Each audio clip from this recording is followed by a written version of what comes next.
নমস্কার, দেখছেন কলকাতা টিভি। আপনাদের সঙ্গে রয়েছে আমি অভিক। শুরু করছি সংবাদ সারাদিন। এই মুহূর্তে আবহাওয়ার খবরের দিকে নজর রাখবো। দক্ষিণ পূর্ব বঙ্গোপসাগরে আবার নিম্নচাপ। রাজ্যে আপাতত কমবে ঠান্ডা, তাপমাত্রা বাড়বে 2 থেকে 3 ডিগ্রি সেলসিয়াস। রাজ্যের কোনো জেলায় আপাতত ঝড় বৃষ্টির সম্ভাবনা নেই। দক্ষিণ এবং উত্তরবঙ্গের সব জেলাতেই বাড়বে তাপমাত্রা। আপনাদেরকে আরেকবার জানিয়ে রাখবো, যেখানে উত্তরবঙ্গের সব জেলাতেই কিছুটা কমবে ঠান্ডা। এই মুহূর্তে আমরা সরাসরি এই নিয়ে কথা বলবো। শিলিগুড়ি থেকে রীনা কুমার আমাদের সঙ্গে রয়েছেন প্রতিনিধি, পাশাপাশি বীরভূম থেকে মনা বীরবংশী আমাদের সঙ্গে রয়েছেন প্রতিনিধি। প্রথমেই রীনার কাছে যাব। রীনা, দক্ষিণ পূর্ব বঙ্গোপসাগরে আবারও নিম্নচাপ, যার কারণে আপাতত ঠান্ডা কমবে, তাপমাত্রা বাড়বে, এমনটাই বলছে আবহাওয়া দফতর। শিলিগুড়িতে সেখানে কিরকম আবহাওয়া রয়েছে এই মুহূর্তে?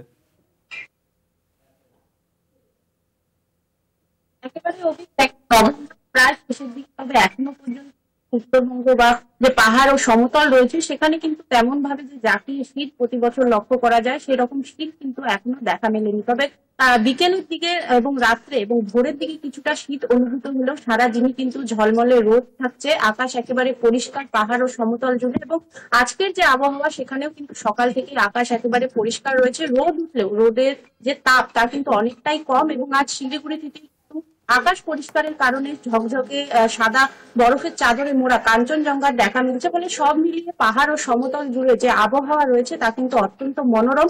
বিশেষ করে যারা পর্যটকরা পাহাড়ে বেড়াতে আসছে তাদের জন্য কিন্তু অনেকটা আরামদায়ক আবহাওয়া রয়েছে পাহাড়ের ক্ষেত্রে। এবং পাশাপাশি যে আবহাওয়া দপ্তরের পূর্বাভাস রয়েছে যে এখন কিন্তু তেমন ভাবে শীতের দেখা মিলবে না, তবে ডিসেম্বরের পর থেকে যে তাপমাত্রা কিছুটা কমতে পারে এবং যে শীতের আমেজ তা কিন্তু অনুভূত হতে পারে পাহাড় ও সমতল জুড়ে।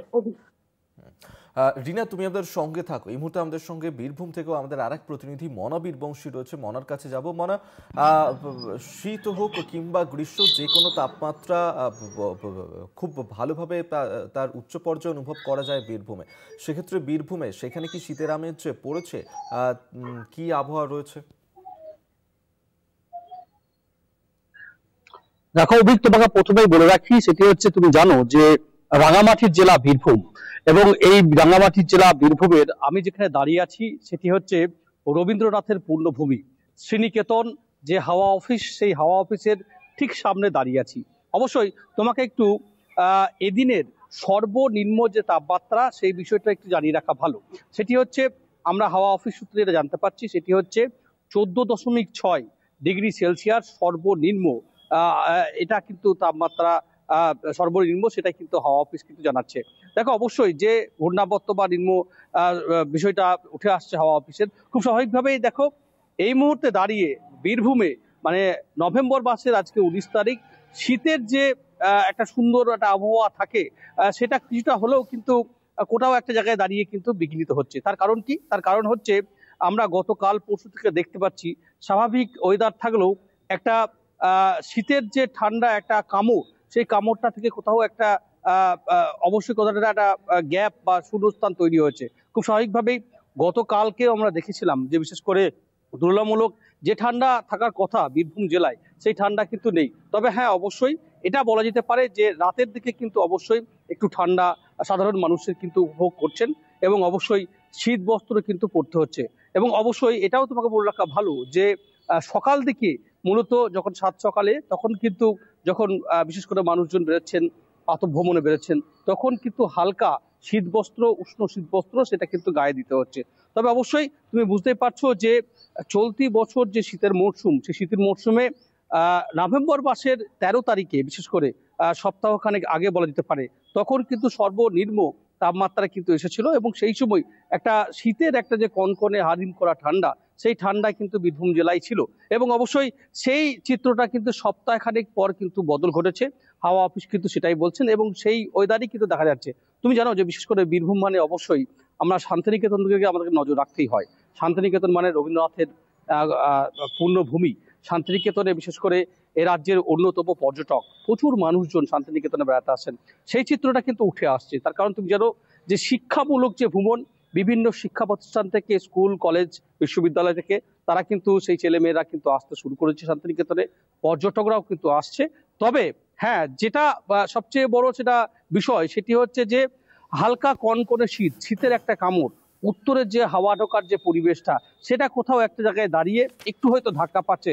ফলে শীতের যে কনকনের যে আমেজটা, একটা সুন্দর মুহূর্তটা, যে সুন্দর কনকনে হাওয়া, ঠান্ডা এক মুঠো রোদ পিঠে দিয়ে যে একটু ঘোরা, আনন্দ করা, এই সামগ্রিক বিষয়টা কিন্তু কিছুটা হলেও কোথাও একটা জায়গায় দাঁড়িয়ে বিঘ্নিত হচ্ছে, সেটা কিন্তু বলা যেতে পারে। তবে বীরভূমে এই মুহূর্তে দাঁড়িয়ে বিশেষ করে আমরা যদি একটু দিক তাকাই, বীরভূমের বোলপুর, সিউড়ি, রামপুরহাট, 3 মহকুমায়, এই 3 মহকুমায় আমরা যদি দেখাই, তাহলে কিন্তু ঠান্ডা কিন্তু উপেক্ষাকৃত কিছুটা হলেও কম, সেটা কিন্তু বলা যেতে পারে। এমন চিত্র কিন্তু উঠে আসছে গোটা বীরভূম জেলা জুড়ে। অভিক। মনা, তুমি আমাদের সঙ্গে থাকো। এই মুহূর্তে মনোবীর বংশী আমাদের সঙ্গে সরাসরি রয়েছেন প্রতিনিধি, আর এক প্রতিনিধি রীনা কুমার শিলিগুড়ি থেকে আমাদের সঙ্গে রয়েছেন। আবারও রীনার সাথে কথা বলবো। রীনা, আমরা জানি যে উত্তরবঙ্গে এই সময় পর্যটকদের অনেক ভিড় হয় এই শীতকালের আবহাওয়াটাকে উপভোগ করার জন্য, এবং পাহাড়ের আবহাওয়া সবসময় একটা বাতানুকূল কমফোর্টেবল একটা ওয়েদার থাকে। শীতকালে সেখানে অনেক বেশি পর্যটক যান এই আবহাওয়াটাকে উপভোগ করার জন্য। সেক্ষেত্রে পর্যটকরা তারা কি ভিড় জমাচ্ছেন? পাহাড়ের আবহাওয়া সেটাই বা কিরকম রয়েছে? একেবারে দেখো, পাহাড়ের যে আবহাওয়া সেখানে কিন্তু সবসময় দেখা যায় একটা খামখেয়ালিপনা, কখনো বা রোদ বা হঠাৎ সেখানে আবহাওয়ার পরিবর্তন ঘটে। নভেম্বর আর ডিসেম্বর মাসটা সেক্ষেত্রে পাহাড়ের যে শীত অনুভব করতে বহু পর্যটকরা ভিড় জমিয়ে থাকেন। বিশেষ করে এবছরের কথা বলে সেক্ষেত্রে আমরা দেখেছি যে উত্তরবঙ্গের যে বিপর্যয়, সেক্ষেত্রে কিন্তু বহু পর্যটক তারা পাহাড়ে আসা বাতিল করেছিলেন। ফলে এই সময়টা যখন আবহাওয়া অনেকটাই অনুকূল রয়েছে এবং পাহাড়ের আবহাওয়া, সেক্ষেত্রে কিন্তু কুয়াশা ছন্ন রয়েছে সেখানের পরিবেশ, সেক্ষেত্রে পর্যটকরা তারা কিন্তু সেখানে ভিড় জমাচ্ছেন। বিশেষ করে ডিসেম্বরের দিকে কিন্তু, অর্থাৎ এই যে নভেম্বরের শেষ ও ডিসেম্বরের শুরুর দিকটা, সেখানে কিন্তু পর্যটকরা বেশি পরিমাণে ভিড় জমান। বিশেষ করে পাহাড়ের কথা বললে সেখানে দার্জিলিং হোক বা সিকিমের দিকে, সেখানে যেহেতু নাথুলা, ছাঙ্গু এই সমস্ত জায়গায় কিন্তু এই মরশুমেই তুষারপাত ঘটে, সেক্ষেত্রে পর্যটকরা তুষারপাত দেখতে কিন্তু অনেকটাই উচ্ছ্বাসিত থাকেন। ফলে এই সময়টা কিন্তু পর্যটকদের ঢল সব থেকে বেশি লক্ষ্য করা যায় পাহাড়ে, এবং তেমনটাই ঠিক লক্ষ্য করা যাচ্ছে যে পর্যটকরা তারা কিন্তু ধীরে ধীরে ভিড় জমাচ্ছে পাহাড়ের এই মনোরম পরিবেশে। ধন্যবাদ তোমাকে। এতক্ষণ সরাসরি আমাদের সঙ্গে ছিলেন আমাদের দুই প্রতিনিধি। শিলিগুড়ি থেকে রীনা কুমার আমাদের সঙ্গে ছিলেন, অন্যদিক থেকে মনোবীর বংশী আমাদের সঙ্গে বীরভূম থেকে ছিলেন প্রতিনিধি। দুজনকেই ধন্যবাদ সঙ্গে থাকার জন্য।